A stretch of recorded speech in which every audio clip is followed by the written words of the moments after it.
Hello, I'm Robert McKenzie, and welcome again to the fine old Harper Library in the University of Chicago. A group of guests have come together to see and to discuss the latest film by Milton Friedman in his series Free to Choose. In this, he examines the working of the labor market and the role of labor unions, and again comes up with some controversial views in answer to the question, who protects the worker?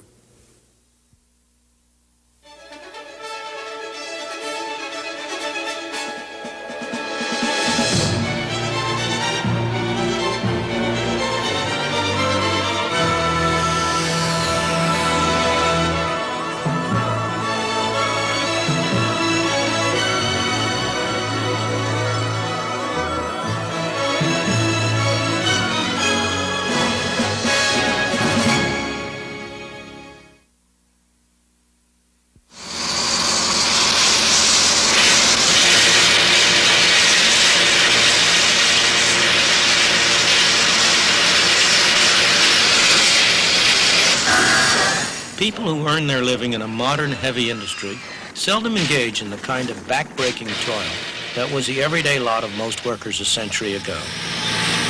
And yet, they earn far more. What has produced these improvements? The offhand reaction of most people is likely to be that labor unions are largely responsible for the enormous progress that workers have made in the past 2 centuries. But clearly, at least for the United States, that cannot be true. After all, in the 19th century, when workers did very well, there were hardly any labor unions at all. And even today, no more than 1 out of 4 or 5 workers is a member of a trade union. And the remainder do very well indeed, achieving the highest level of living in the world.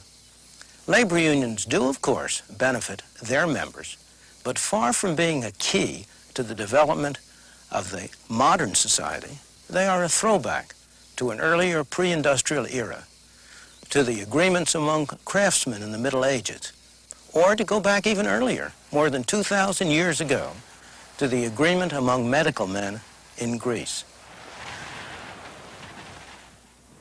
From the tiny Greek island of Kos, the coast of Asia Minor is 4 miles away in the mist. 2,500 years ago, a hospital and medical school flourished on Kos. The great Hippocrates, the founder of modern medicine, worked there.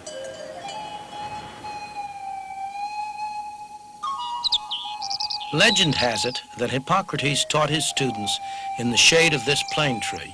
He welcomed anyone who wanted to learn, so long as they paid his fees. There's another legend that St. Paul stood here and preached the gospel of Christianity.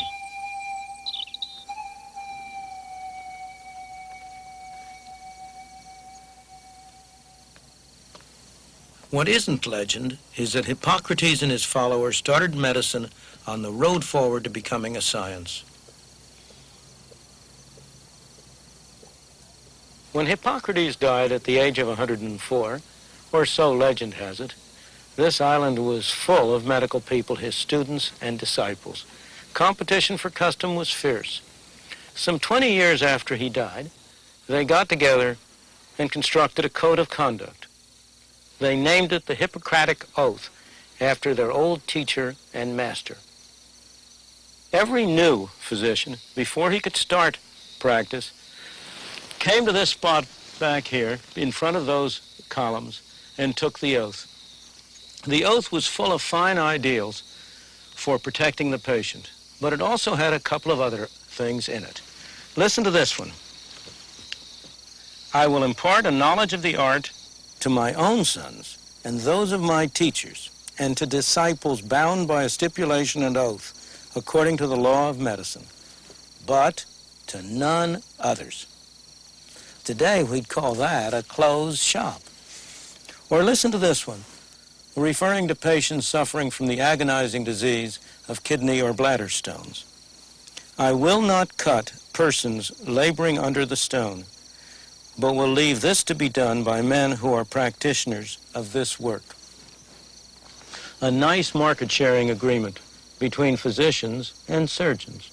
Hippocrates must turn in his grave when a new class of medical men takes that oath. After all, he taught anyone, provided only they paid his tuition.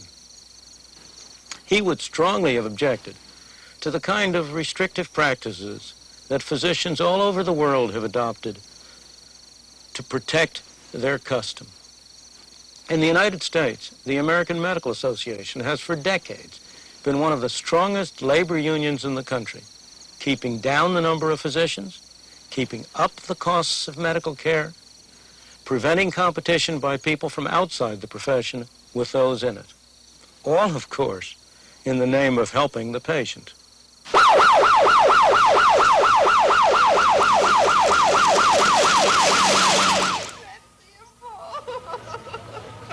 you sit up? I don't know. Can you feel it? I've got her supported right here. Without warning, any one of us may suddenly need medical care. If we do, we want the very best care we can get. But who can give us that care? Is it always a graduate of an expensive medical school who has a union card called a medical license? Or might it be someone like this, a trained paramedic working for a private enterprise organization rendering emergency care? And hopefully we'll get a very good contract out of that. Many such businesses provide primary care for emergency cases in the United States. This particular paramedic team is attached to a fire department in Southern California. They're good at their job, but it's not unusual to find local physicians objecting. 492 and the paramedics responding. They take a Hippocratic oath here in the United States, and they believe that they should be the one that is treating their patient. They should be the one that saves that patient's life. And if someone else does it, it just kind of interferes with everything that they've been taught.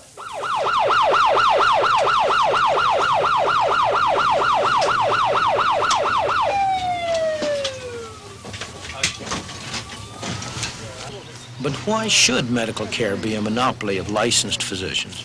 Shouldn't anyone who is capable of providing effective help be free to do so? Take your blood pressure here. Anyone see him go down? Yeah, he was just laying here when we got here. You can be sure that no one will be able to stay in this business very long unless he can demonstrate by performance that he's doing a good job. Joe Dolphin knows that very well. We've taken some statistical samples of the kind of effectiveness paramedics have in California. To give you an example of that, in one district of California that we serve, which is a county, which is populated to the extent of 580,000 people, before the introduction of paramedics, less than 1% of the patients that suffered a cardiac arrest where their heart stopped lived through their hospital stay and were released from the hospital. With the introduction of paramedics, just in the first 6 months of operation, 23% of the people whose heart stops are successfully resuscitated and are released from the hospital and go back to productive work in society. We think that's pretty amazing. We think the facts speak for themselves. However, relating that to the medical community is sometimes very difficult. They have ideas of their own. Respiration's 12 and regular. Right. All right, looks good to me, Dave. Okay, Scripps, how are you reading this down there? Okay, you guys ready to go? Yeah. Check for it. Scripps says code 2. Code 2? Disputes between union and non-union workers are not always as high-minded as between organized medicine and Joe Dolphin. One day in 1978, workers at a coal loading dock on the Ohio River in southern Indiana continued to work after the mine workers union had called a strike. That night, a crowd of armed union men invaded the site. And then they fired a little building setting here after they fired Mr. Teagardin's car here, and threw another firebomb into the trailer. Others had run on back and were firing trucks and shooting holes through tires with handguns. I'd gone back beyond the loading dock here, was standing back in there. I could hear them shooting and the air escaping from truck tires. Of course, there was so many people moving around and doing so much damage and setting so many things on fire, a whole lot of things going on at one time. We should have been heavily armed and shot these people, did something to stop such destruction. I wouldn't have believed that a rabble-rouser could have gathered together that many irresponsible people to come onto a person's property and do this kind of destruction until I'd finally seen it done.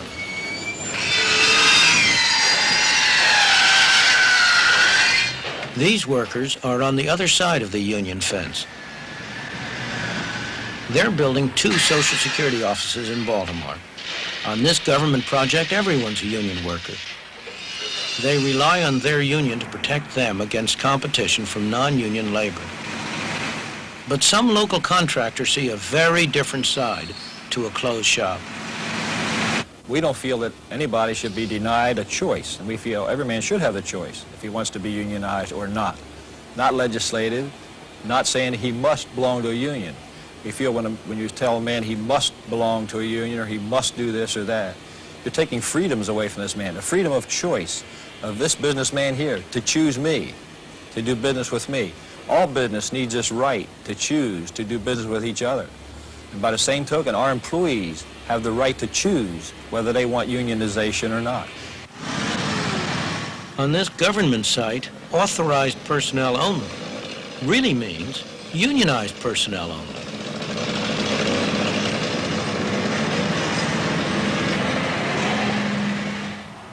Unions have long recognized that the surest and most effective way for them to get power without violence is to have the federal government on their side. That's why so many strong unions have made it a point to locate their headquarters close to the source of power. The heads of the trade unions that cluster near Capitol Hill know this place very well. It is the room assigned to the Committee on Education and Labor of the House of Representatives, and it is where much of our labor legislation is discussed and shaped before presentation to Congress. I know rooms like this myself very well because I've often testified before congressional committees, and they all meet in rooms like this. Up there on the podium is where the members of the House or of the Senate sit. Of course, behind them there will be clustered a bunch of aides. As you know, there are something like 30 to 40 aides for every single member of the House and the Senate. And very often in one of these committee rooms, there'll be almost nothing but aides around. When I've sat in the bear pit over here, where the witnesses sit to testify, I've sometimes thought that maybe the whole thing was a show being conducted by and for the aides, with an occasional member of the House or senator dropping by to see what the show was all about. This is a room in which hearings were held on the most recent increase in the minimum wage, for example. Who do you suppose testified here in favor of a higher minimum wage rate? Do you suppose it was representatives of the poor people who were supposedly being helped by the bill? Not a bit of it. The major people testifying for it were representatives of the American Federation of Labor, the AFL-CIO, the major organization of trade unions in this country. There's hardly a member of one of their trade unions who works for a wage anywhere close to the minimum wage. Despite all the rhetoric about helping the poor, they were in favor of a higher minimum wage for a very different reason, because it would protect the members of their unions from competition from the lower and lesser skilled people.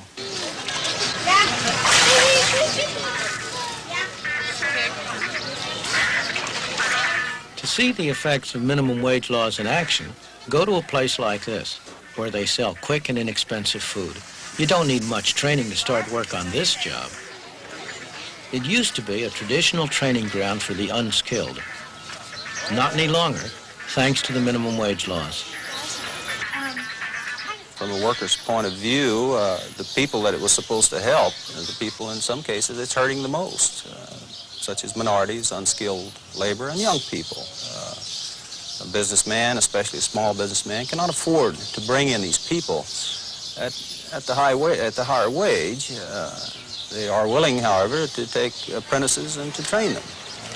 That's very difficult to do now under the minimum wage laws. The people who are discriminated against most by a high minimum wage rate are the people with low skills, which includes a disproportionate number of Negroes. Indeed, I have for long believed that the minimum wage rate was a most anti-Negro piece of legislation on our statute books, not by intention, but through its results. Well, I appreciate that. Thank you. 205, The more they get paid, the better people can live, whether they're paid in cash or in kind. The staff restaurant in the Department of Housing and Urban Development in Washington, D.C. These people are eating subsidized food. Like all civil servants, federal workers get extremely generous fringe benefits. They have also had an incredible degree of security. It's been almost impossible to fire a civil servant. In January 1975, a typist in the Environmental Protection Agency was so consistently late for work that her supervisors demanded she be fired. It took 19 months to do it, and this incredible 21-foot-long chart lists the steps that had to be gone through to satisfy all the rules and all the management and union agreements. This is really a typical horror story is what it amounts to. And it shows the number of steps you got to go through. The process involved the girl's supervisor, his deputy director, his director of personnel operations, the agency's branch chief, an employee relations specialist, a second employee relations specialist, a special office of investigations, and the director of the Office of Investigations. This veritable telephone directory, need I add, was paid with taxpayers' money. Instead of having a system where the employee... Who could invent a better protected job than this one before it came to its end? We now have a time certain at which the decision has to be made within the agency. Half an hour's drive out of Washington, you come to Montgomery County, where many very senior civil servants live. It has the highest average family income of any county in the United States. Of the people who live here who are employed, 1 out of every 4 works for the federal government. Like all civil servants, they have job security, salaries linked to the cost of living, a fine retirement plan, also linked to the cost of living, and many manage to qualify for Social Security as well, becoming double dippers. Many of their neighbors are also here because of the federal government. Congressmen, lobbyists, top executives of corporations with government contracts. As government expands, so does this neighborhood.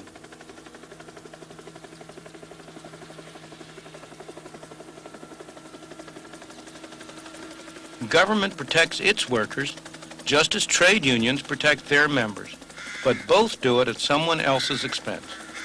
It doesn't have to be that way.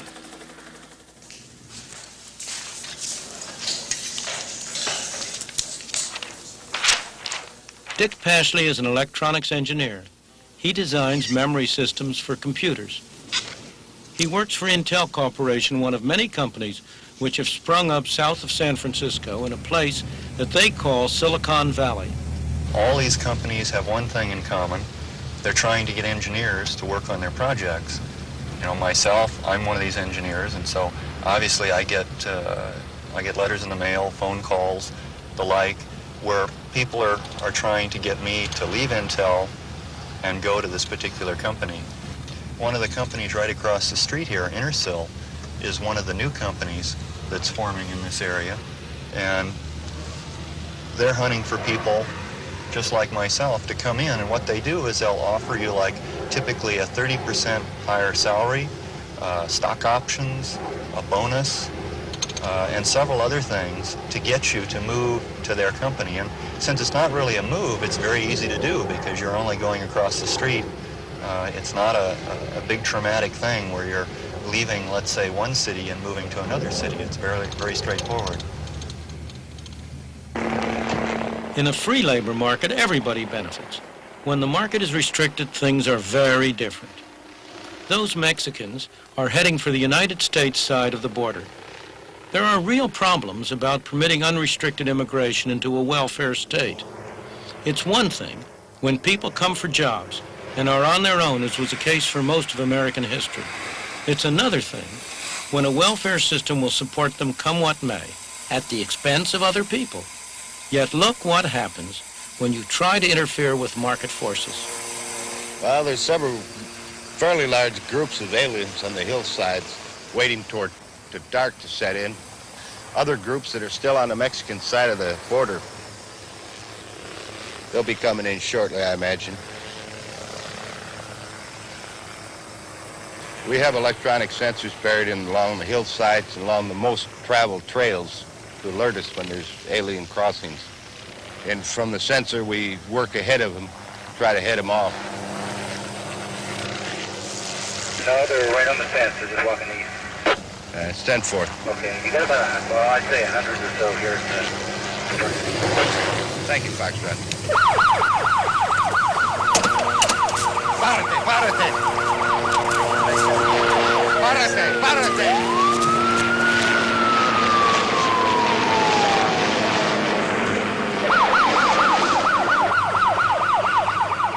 This is not a case of good guys against bad guys. The officers are simply trying to do their duty.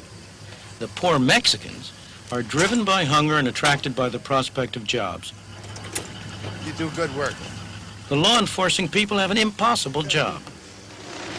Vehicle change to 4780. They're going to run, they're going to get picked up, sent back, but sooner or later they're going to make it. Time 1 minute after the next, you know.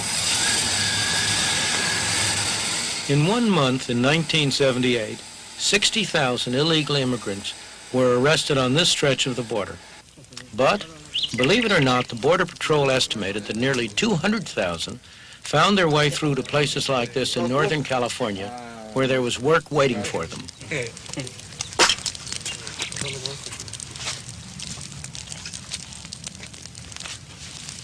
Illegal Mexican immigrants are not cheap labor around here. Many earn more than the minimum wage law demands. They can do so because farmers need many extra hands during the harvest season, and there's a shortage of domestic labor available. Jill Hannum and her partner run a farm that produces plump California raisins. And there's pending legislation which would make it illegal for farmers to hire undocumented workers, and supposedly would impose a $1,000 fine per worker on the farmer. I can't imagine that it would actually go through. If it did, there'd be a full-scale farmers' revolt around here. Matter of fact, last year there was quite a bit of activity in the Kerman area, which is about 15 miles west of Fresno. Many of the farmers banded together and as much as warned the Border Patrol to stay off their property. And they were willing to back that up with guns, I'm afraid.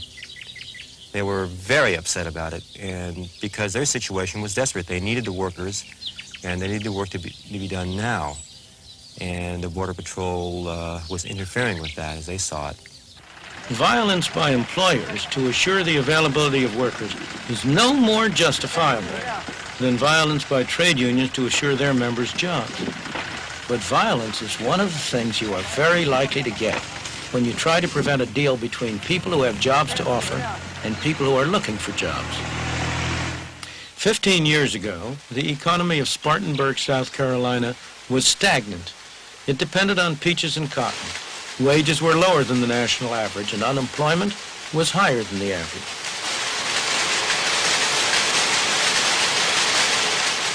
Then, dramatically, the picture changed. The people in Spartanburg decided to make their town a center of free trade. They did this by using a new right-to-work law, eliminating many restrictions on labor. The city council cut taxes to the bone. They advertised the fact that Spartanburg was a place worth investing in. By any standards, let alone Spartanburg's, the result was revolutionary. Industrialists came from Germany, Switzerland, all over the world to build factories, to set up plants. The workers of Spartanburg clearly benefited from the new industries. The first to notice were the people who owned and ran the traditional industries. In terms of the business, it has been a problem for us. It means that we've got to be on our toes. We've got to be sure that we are providing a good workplace, that we are providing good jobs and what have you, and that we are running as competitively as possible. I think that from the workers' point of view, this has certainly provided them with more opportunities to market for their product, their labor, their expertise. Suddenly, in a free market, workers who once could not find jobs were now at a premium. Everyone benefited, workers and employers alike, and the town thrived.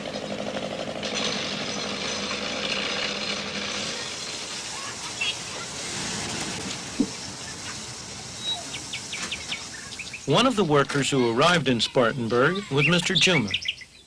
He came as a refugee from Idi Amin's Uganda. We came in this country just with $139. I had a family, my wife and 2 kids. And we came with only 4 bags of clothing, which weighs about 40 pounds each bag. We were not allowed to take more than that. We had to leave all our possession, all our property in Uganda. And myself, I just came down to Flowers Baking Company, and I was hired as a laborer to work in the plant at $2.49 per hour. Thank you. 5 years later, he was chief accountant of the company. In a free market, his best protection, his real wealth, turned out to be his skills and his desire to use them. America has to offer me a lot of things. And this is a great country. I came in this country penniless. Today, I own a house, I own 3 cars, my wife has got a good job, I myself have got a good job, and the children are schooling, and everything has been working so fine. I believe this is because of the opportunity. This is whoever wants to work in this country, there's a lot of opportunity.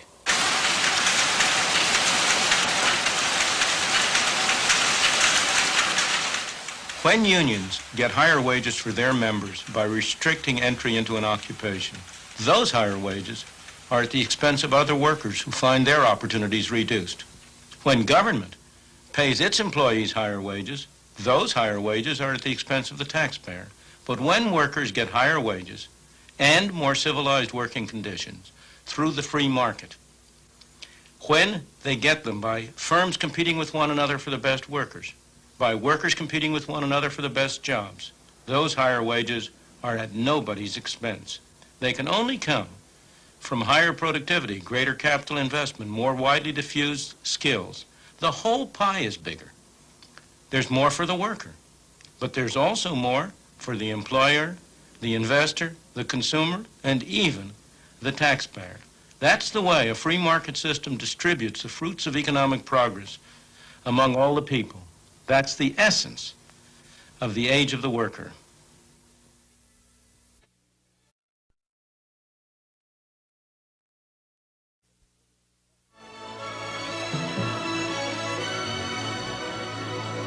The discussion is already underway here at the University of Chicago, so let's join it.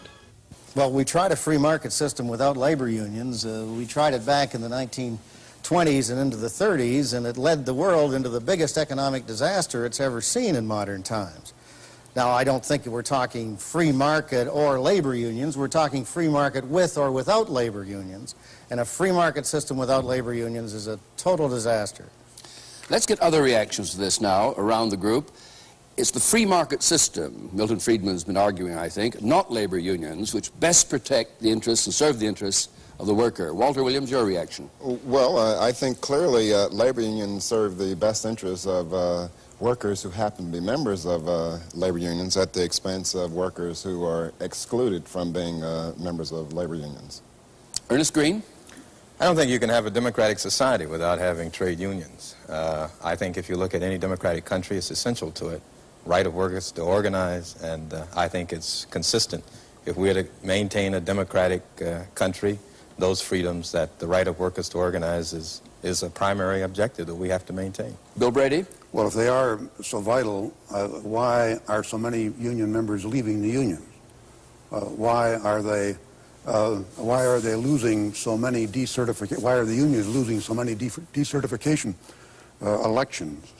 Why has the number of union members declined so precipitously from 23% of the labor force to, what is it now, less than 19, 18%? Well, it depends whose figures you're reading, but workers aren't leaving the labor movement in droves, and the union is not declining precipitously.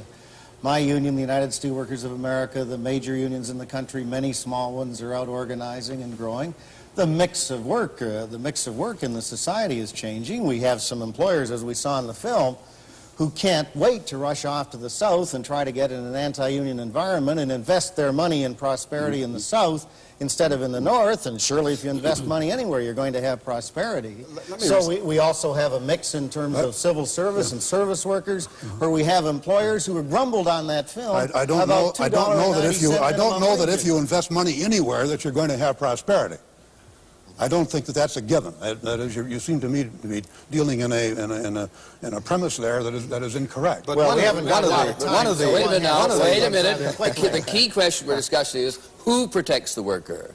Is it the labor union or the free market that best serves his interest? Well, it seems like from the evidence that I have from a number of research projects that I've engaged in, I found that labor unions protect their members often at the expense of disadvantaged people. And it's a very, very interesting question that labor unions down through the ages have discriminated against all kinds of people in favor of a particular class of workers.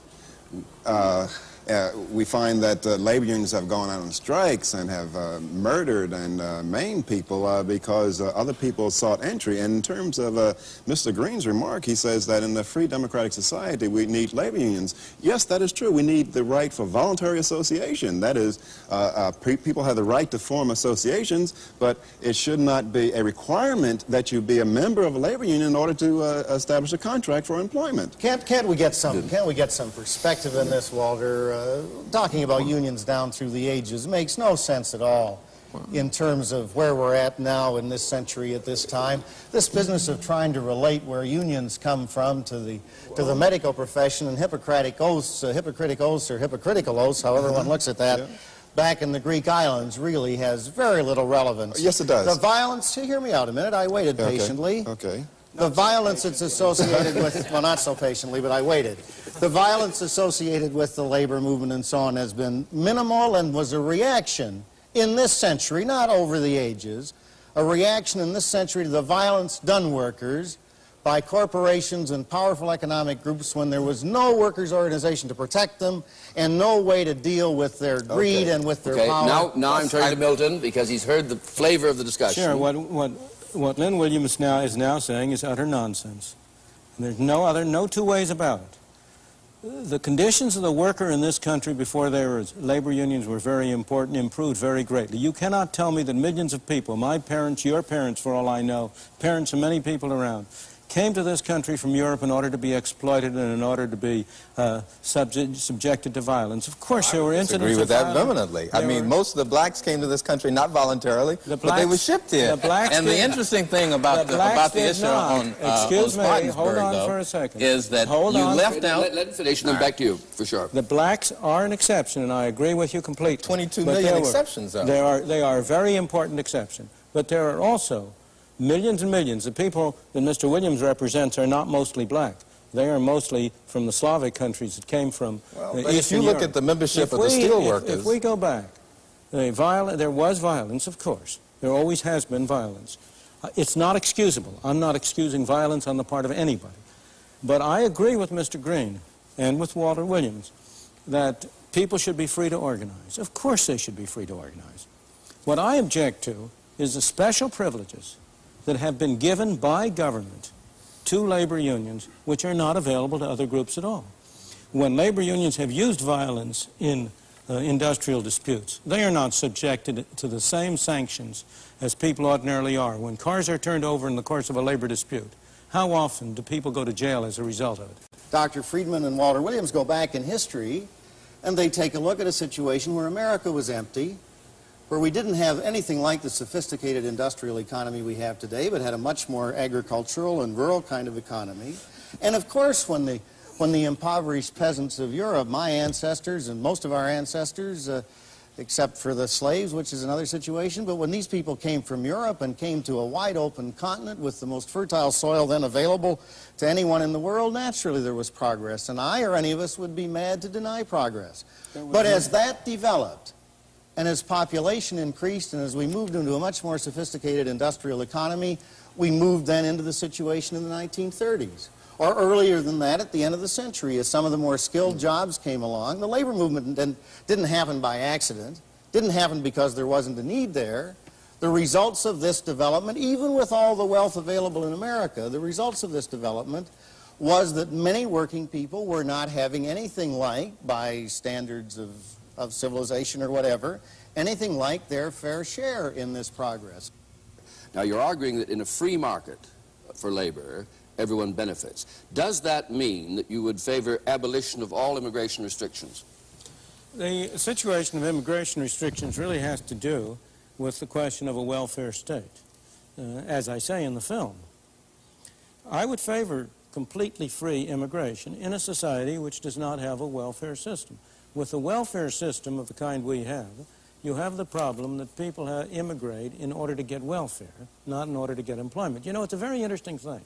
If you had asked anybody, before 1914 the U.S. had no immigration restrictions whatsoever. I'm exaggerating a little bit. There were some immigration restrictions on Orientals, but it was essentially mainly free.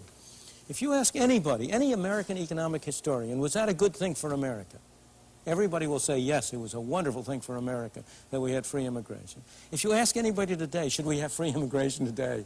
Almost everybody will say no. What's the difference? I think there's only one difference, and that is that when we had free immigration, it was immigration for jobs in which everybody benefited.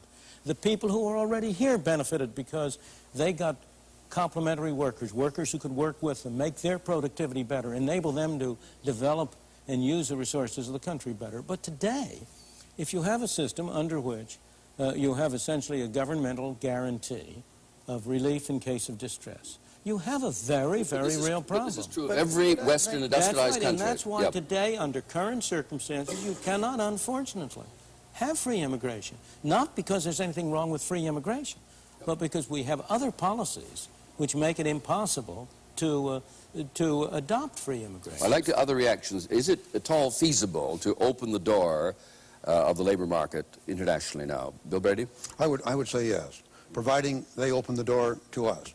I think that the door to not only the labor market, the door to all markets should be open, that is, product markets. My feelings about the undocumented workers or Mexican Americans are inscribed at the foot of the Statue of Liberty. I think that people should have the right to come to this country. Now, those who would say, you know, I hear a number of people saying that, well, the immigrants are contributing to our unemployment problem.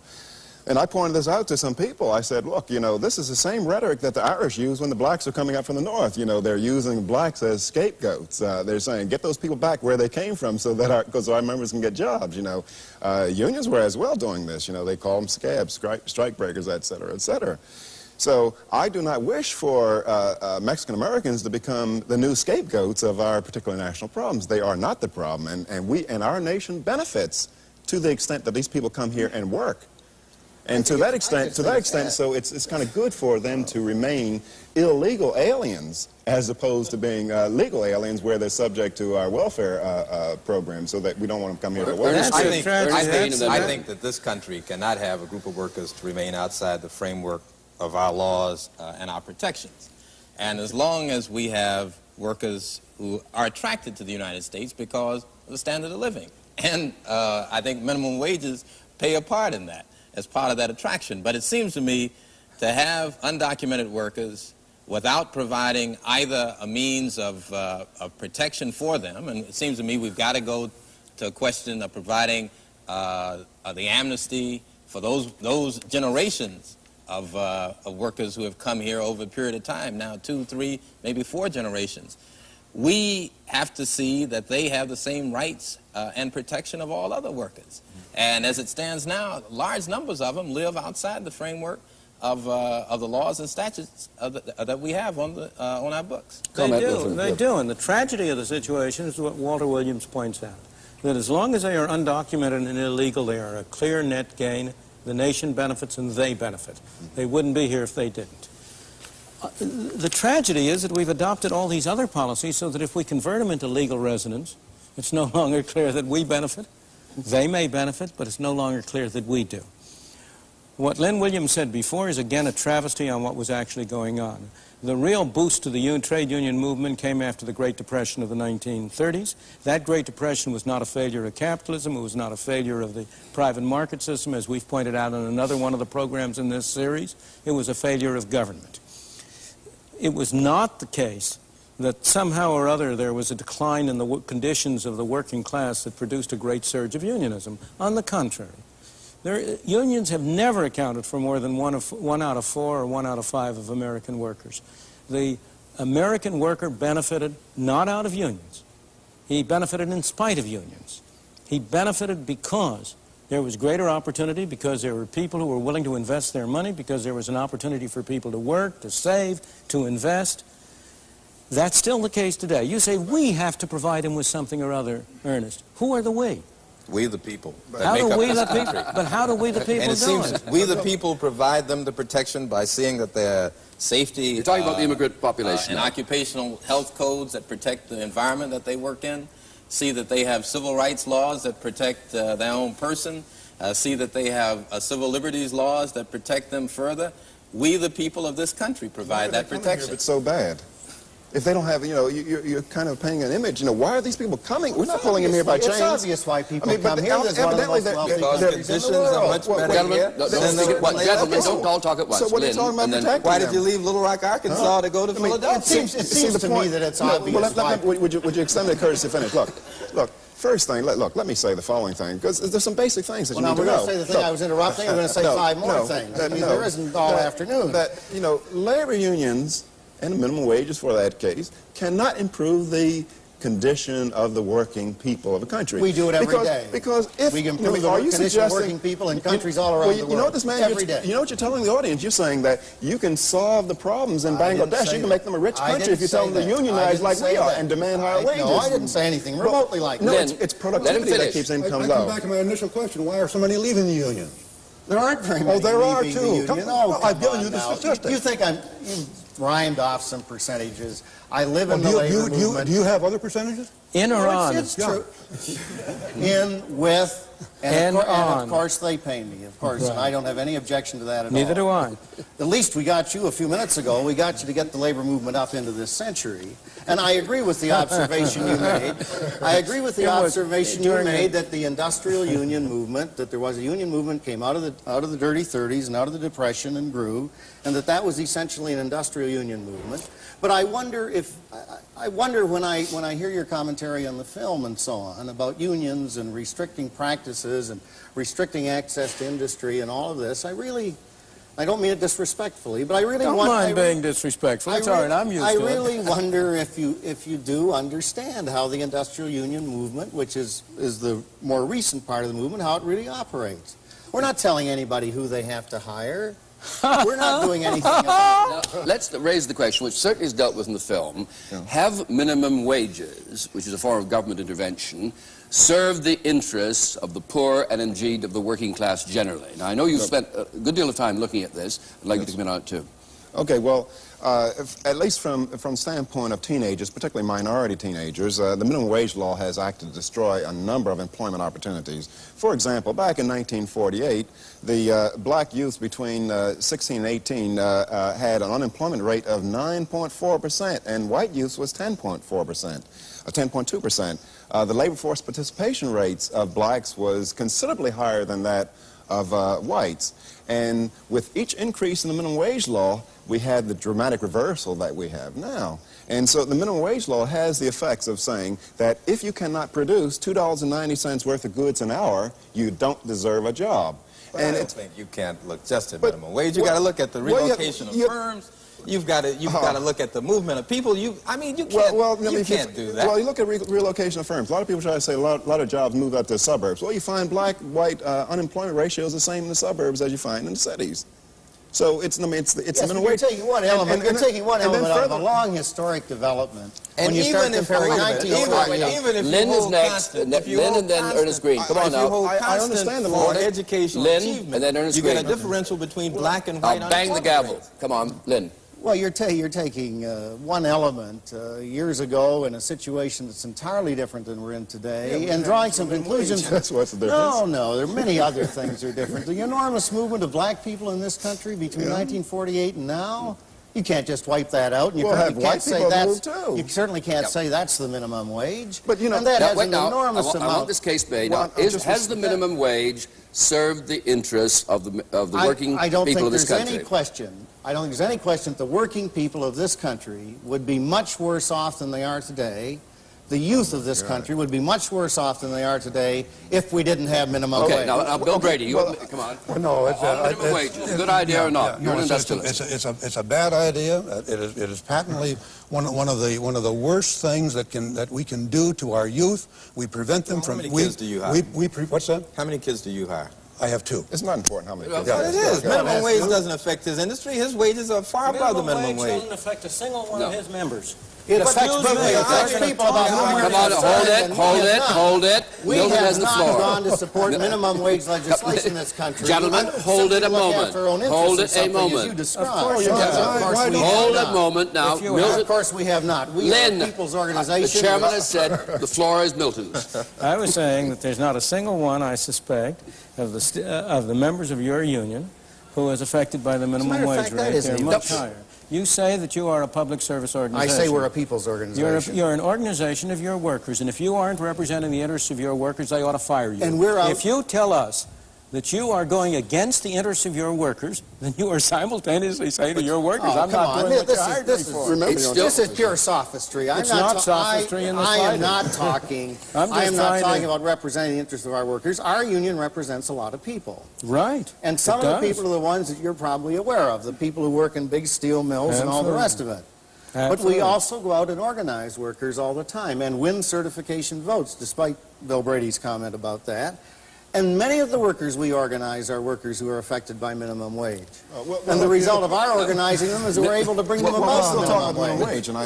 Yes. Yeah, but the point is that I think that both these gentlemen, we all should recognize, is that unions in the United States support the minimum wage. They're the major supporters, and they spend millions and millions of dollars in lobbying for the minimum wage law. Now, they do it out of the name of concern and being in the interests of people. Now, in South Africa, the unions are far more honest. That is, those white racist unions over there, they say we support minimum wages and equal pay for equal work so as to protect white jobs. That is, to protect white jobs from low-price competition. But are you not implying that we're white racist unions? No, I'm not saying that. No, I'm saying that it doesn't make any difference about the intent. Walter, the effects are independent of intent. Wage, Ernest Green. Well, they have Ben Hooks of the NAACP supports minimum wage. The floor belongs to Ernest. Reasons support minimum wage. Why? They represent middle-class blacks. No. They don't represent the poor blacks on the street. The membership of the NAACP probably and they're owned by the AFL-CIO. They aren't owned by the AFL-CIO. Order. What Chairman says order. Society you're presenting? I'm going to turn to Milton now. Are you saying then that you would advocate the repeal of minimum wage legislation? Of course. You would? Of course I would. Bill Brady. I should like to ask Ernest and Lynn why they want to restrict a minimum price to labor. Why don't you let me have a minimum price on the products that we manufacture? Well, we aren't here, as I understand it, to discuss your problems at the moment in terms of the owners. Is there a difference? Why a minimum on a product? You're the people, I assume, are so anxious to have the free market system and to compete with each other and all the rest of it. We're talking about the needs of the workers. We're talking about the needs of the people who come into a society which isn't providing enough employment for them, which clearly doesn't seem to be able to provide enough employment for them, and what are we going to do? And I think this notion that somehow if we just let every guy who's running a hamburger stand or whatever, we just let all these people exploit the young people of this nation in any way they chose, pay them any little rate they could get away with, that everybody would then to go to work, everybody then have a job is absolute nonsense. I want to bring Milton to one of the final stages of his film, which is on Spartanburg, South Carolina. And I want to know what conclusion you're drawing from that. Would you, in effect, like to see the whole of the United States become, as it were, Spartanburg writ large? Absolutely. Yeah. What would that mean? And then we'll get their reaction to it. It would mean a widening of the opportunity for everybody. It would mean an opportunity for employers all over to compete with one another for workers. It would mean an opportunity for workers to find jobs which can make the greatest use of their own skills and their own capacities. It would mean that consumers would be able to get better products at lower prices. You know, consumers enter into this situation too. You might think that somehow or other, you know, one of the things that's always a mystery to me, if a $2.90 minimum wage benefits people, why wouldn't a $6 minimum wage be better? Wouldn't a $10 minimum wage be better? Why don't these people come out for a $200 a year minimum wage? If all you had to do is to make a country $200 a year is pretty small. $200 a day, an hour. Or extended to babysitters. Yeah, if all you need to improve the lot of conditions of people is to legislate a higher workforce. No, you're back on minimum wages. I want to know how Spartanburg would Spartanburg improves matters because it introduces a wider range of competition. And the real thing that protects a worker is the existence of alternative employers seeking his services, just as what protects a consumer is alternative sellers. Milton, you omit one thing that it would do, and it would result in a very substantial increase in capital investment. Absolutely, it would. And capital is the worker's second best friend. Sure. This is only to say that a busy economy, one in which there's investment and development and so on, is an economy that's a good economy for working people and for everyone else. I think we say that in the AFL-CIO at least once a month, all the time. There's nothing in which we're more interested than having a busy, functioning economy. The question is how to bring that about. I do suggest, and I think can be defended as long as we want to discuss it, that the prosperity we have in America today, that the labor movements have made labor movement has made an enormous contribution to that, and in the absence of the labor movement and in the absence of minimum wage, this would not be as prosperous a country as it is. Now, hold it there. That is not to say that it's perfect. I want to get a reaction to that. He stated the case for what the unions have achieved. Could we go around, first of all? Do you accept any part of that? You know, it's preposterous, you know, as I suggested before. I mean, if minimum wages can make people richer... The unions we're talking about Well, if unions can make people richer, well, all you have to do is tell people in Bangladesh, why don't you unionize and demand a higher wage? You can be rich like the United States. We're telling them everywhere in the world. We told them in Japan workers have higher wages in our country because they're more productive. That's how you get higher wages. And this is just plain, I mean, it's nonsense. And why are they more productive? Huh? Because they have capital. Enormous capital investment. Right. Yeah, and the highest wages are paid in the capital-intensive industry. And because there are consumers to buy the stuff who have wages which enable them to go into the marketplace and buy something. Without the capital investment, they wouldn't have the wages. There would be no way of paying them without the capital investment. Ernest Green, what's the reply? I stand by my initial statement that it is a prerequisite of a democratic society to have trade unions, organizations allowing workers to band together in their mutual interests. And if that group, I'm saying that trade unions like A. Philip Randolph, sleeping car porters, the Pullman car company would have never, on its own, given those workers who worked very hard, were very productive people, well educated, any increase in their wages had it not been for the intervention of Randolph. The crucial issue is whether governmental measures which have the effect of favoring union organization, of giving them privileges and immunities that are not accorded to other organizations in the society, benefit the society as a whole or harm the society as a whole. The proposition I tried to make in this film was that the source of the prosperity of this country was freedom of enterprise, freedom of employers to hire, of workers to work for whom they wanted to, that insofar as unions had played a role, they had protected some workers at the expense of others and had retarded the prosperity of this country. I think that Lynn Williams' statements to the contrary cannot be supported by any empirical or other evidence, that he has, understandably, I'm not blaming him for this, he would be faithless to his job if he did not believe sincerely in what he's saying. I'm not questioning his sincerity, but sincerity is a much overrated virtue in our society.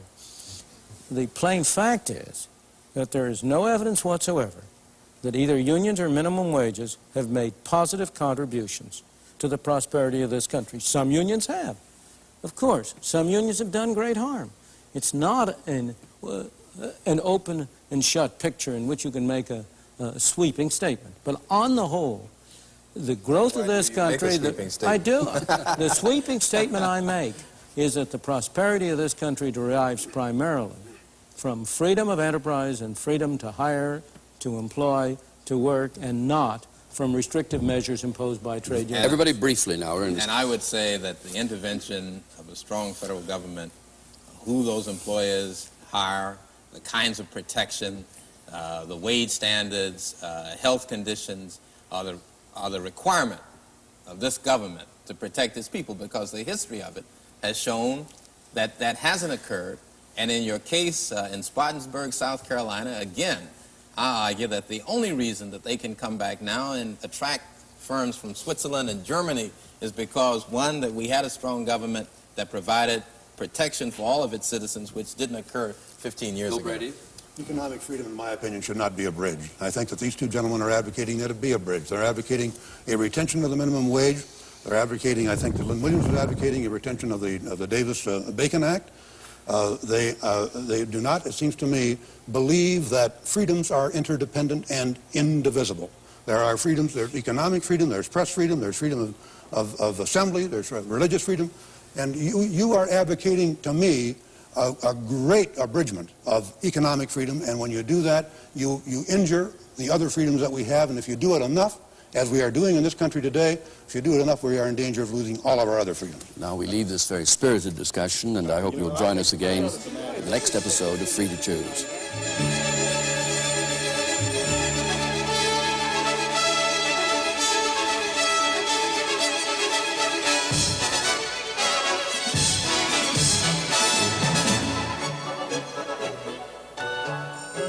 Next week, Milton Friedman focuses on one of the most disturbing problems in the world today, the problem of inflation.